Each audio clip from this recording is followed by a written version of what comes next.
Hey guys, this week's video is dedicated in memory of Masha Bas Batsheva. I want to start by wishing a huge YJP Mazel Tov to Eva and Zev Minkoff on the birth of their little daughter Talia this week. May you have lots of Jewish nachas and a huge Mazel Tov to the whole family.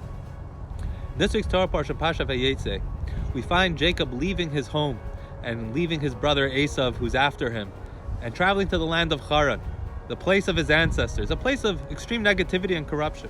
And on the way he stops to rest, and he has the famous dream of a ladder starting in the ground, in the earth, and stretching all the way to the heavens with angels going up and down. And in that dream, God promises him not to worry. He would return to the land of Israel, and God was going with him, not to fear. And while there are various interpretations about what the ladder represents, prayer, Har Moriah, Mount Sinai, the Torah, the greater question is, why was it important for Jacob at this moment in his life to have this vision of a ladder? Rabbi Mordechai HaKohen, who was a Kabbalist in the 17th century, he said that the ladder represents Jacob himself. Jacob was going to a place that God had commanded his ancestors to leave because it was negative. Abraham and Sarah were commanded to leave Haran because it was so negative. And he's going back there. He's leaving the Holy Land to go back to this negative place. And God wanted to show him with this ladder that no matter what situation he finds himself in, Jacob has the ability to bridge. He has the ability to connect the lowest place on earth to the very heavens. Instead of fleeing a negative circumstance, he has the ability to face it head on and persevere. This is what God was showing Jacob. We each have that ability to be a bridge, to connect no matter the situation, no matter where we find ourselves, to show how whatever is happening around us is really connected to the very heavens itself. But there's a greater aspect to this. In Kabbalah, it explains that the patriarchs each embodied a primal emotion.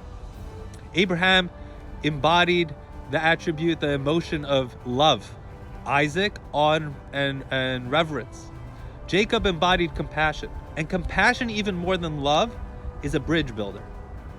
Love is very powerful, but it's selective. We love that and who we love that which attracts us. That which touches our heart in a certain way. We don't love everybody and everything. Compassion, on the other hand, we can meet a total stranger.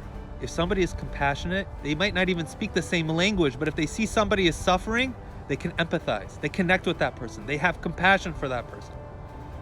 It's way broader. It's a lot more broader than love is. In fact, compassion many times leads to love. You might know somebody for a long time and never connected with them.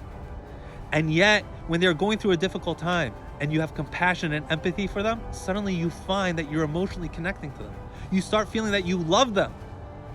That's because you just built that bridge. It's that ladder between heaven and earth. And we each have this ability. We each have this Jacob within us to empathize with all those around us, to be this compassionate bridge builder, to connect no matter what our situation is, no matter what the circumstances, to connect heaven and earth. Shabbat Shalom.